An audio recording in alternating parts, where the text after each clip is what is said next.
7, 6, 4, 3, 2, 1, and liftoff of Space Shuttle Atlantis.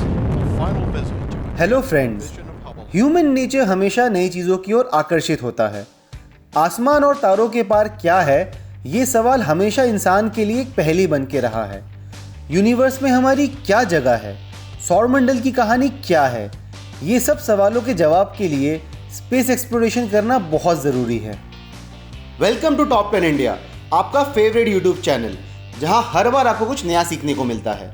और आज स्नॉर्कलर्स अपने साथ आपको ले चलेंगे अब तक के सबसे बड़े स्पेस मिशंस पे। तो फिर अपना सीट बेल्ट बांध लीजिए और चैनल को सब्सक्राइब कर लीजिए। 4 forward, drift into the right a little. 30 seconds forward, drift. Contact light. Okay, engine stop. We copy you down, Eagle. Houston, the Eagle has landed.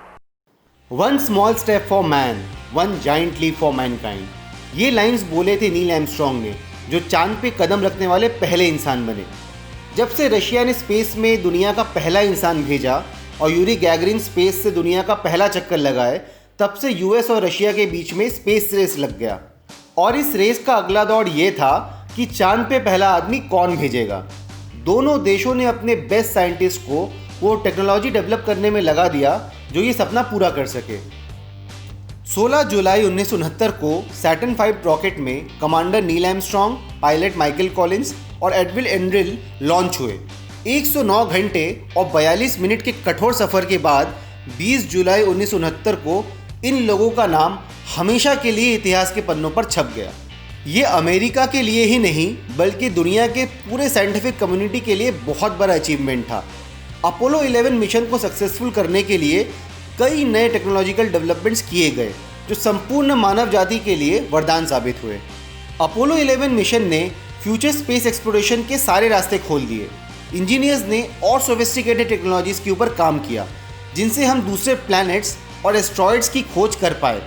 इस मिशन ने और लोगों को स्पेस एक्सप्लोरेशन स्टडी के लिए प्रेरित किया और सबके एकजुट प्रयासों से हमको इंटरनेशनल स्पेस सेंटर भी मिला। इस मिशन का क्या सिग्निफिकेंस है, इसके लिए एक छोटा सा वीडियो काफ़ी नहीं है, पर इस मिशन ने कई जनरेशन्स को इंस्पायर किया साइंटिस्ट और एस्ट्रोनॉट बनने के लिए।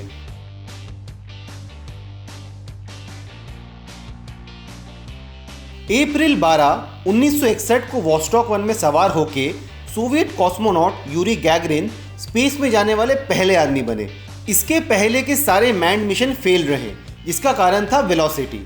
अर्थ के ग्रेविटेशनल पुल को एस्केप करने के लिए 8 किलोमीटर प्रति सेकंड की वेलोसिटी अचीव करना ज़रूरी है।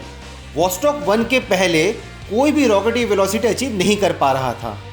इस शिप को ऐसे डिज़ाइन किया गया था कि ये अर्थ के एस्केप वेलोसिटी को पार कर सके। फोटो में आप देख के समझ सकते हैं कि किस तरीके से इस शिप का डिज़ाइन बाकी रॉकेट से अलग था। रशिया का सक्सेस यूएसए के लिए एक बड़ा सेटबैक था, जिन्होंने सेम प्रोग्राम मई 1961 को रखा था। यूरी गैगरिन धरती का चक्कर काटने वाले पहले व्यक्ति बने। काफ़ी मुश्किलों के बाद यूएसए ने ये मुकाम फरवरी 1962 को हासिल किया। ये मिशन के होते ही यूएसए और रशिया के बीच में एक नया दौर चालू हो गया, स्पेस रेस का, और अगला स्टॉप चांद पे जाने का था।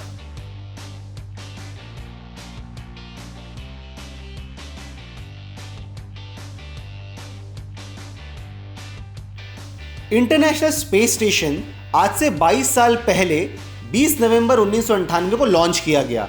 ISS is the epitome of human imagination, engineering and collaboration. धरती से 400 किलोमीटर ऊपर ये एक हैबिटेबल सैटेलाइट है। इसको बनाने के लिए कई कंट्रीज़ का जॉइंट एफर्ट लगा है, जिसमें से प्रमुख है यूएस, रशिया, यूरोप, जापान और कनाडा। ये एक माइक्रोग्रेविटी और स्पेस एनवायरनमेंट रिसर्च लैब है जिसमें कई फील्ड में एक्सपेरिमेंट्स कंडक्ट होते हैं। कई ऐसे एक्सपेरिमेंट्स हैं जिनके लिए आइडल कंडीशंस अर्थ में क्रिएट नहीं किया जा सकता, जैसे कि ज़ीरो ग्रेविटी। इस वजह से स्पेस स्टेशन बहुत इंपॉर्टेंस रखता है। इंटरनेशनल स्पेस स्टेशन अब तक का बना सबसे कॉस्टली इन्वेंशन है। इसको बनाने के लिए $160 बिलियन का खर्च किया गया और अभी भी इसको समय समय पे अपग्रेड किया जाता है। इसका साइज़ एक फुटबॉल फील्ड जितना बड़ा है और आप इसे रात को धरती से भी देख सकते हैं। सन एंड मून के बाद ये थर्ड ब्राइटेस्ट ऑब्जेक्ट है जो हमारे एटमॉस्फेयर से विजिबल है। ये धरती का हर 92 मिनट में ऑर्बिट करता है। दोस्तों, यहाँ तक कि कई बड़े साइंटिस्ट जैसे कि डॉक्टर स्टीवन हॉकिंग का डीएनए यहाँ पे रखा गया है, ताकि किसी कारण अगर अर्थ में किसी तरह की कैटास्ट्रॉफी हो जाती है तो ह्यूमंस का डीएनए प्रिजर्व्ड रहे। और दोस्तों, अगर 2020 इसी तरीके से चलता रहा तो यकीन मानिए इसकी नौबत भी आ सकती है।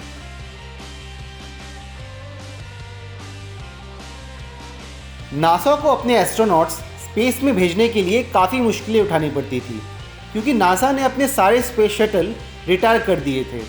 पिछले 9 सालों से यूएसए को एस्ट्रोनॉट्स भेजने के लिए रशियन रॉकेट्स के ऊपर डिपेंड होना पड़ता था, जो कि बहुत ही एक्सपेंसिव थे।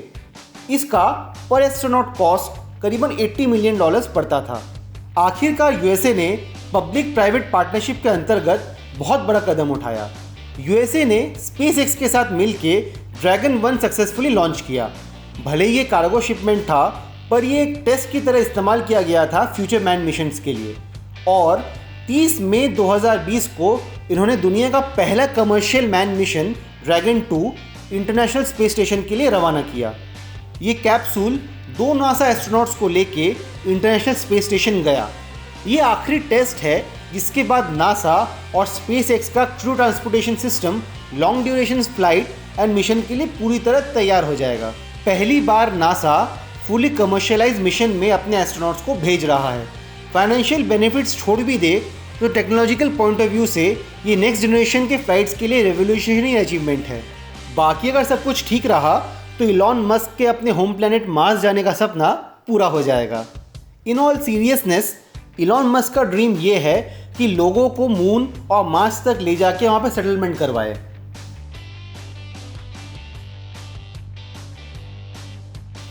मार्स ऑर्बिटर मिशन MOM या मंगलयान 5 नवंबर 2013 को लॉन्च हुआ था। इंडिया का ये पहला इंटरप्लैनेटरी मिशन था। इस मिशन के साथ इंडिया मार्स के ऑर्बिट तक पहले अटेम्प्ट में पहुंचने वाला पहला देश बन गया। इस मिशन का एस्टिमेटेड कॉस्ट 450 करोड़ था। ये अभी तक का सबसे लीस्ट एक्सपेंसिव मार्स मिशन है। स्पेस एक्सप्लोरेशन पे बनी हुई ग्रेविटी का बजट भी इससे ज़्यादा था।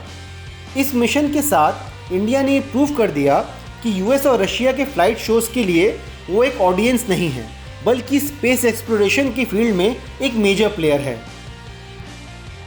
आज के लिए दोस्तों बस इतना ही। अभी भी कई इंपॉर्टेंट स्पेस मिशन बचे हैं जिनके साथ हम फिर एक बार सफ़र पे चलेंगे किसी और वीडियो में। उम्मीद है आपको हमारा वीडियो पसंद आया होगा। कमेंट्स में इस वीडियो का फीडबैक और फ्यूचर वीडियोस के लिए आइडियाज़ ज़रूर दें। वीडियो को लाइक और चैनल को सब्सक्राइब करके हमको सपोर्ट करें। Thank you.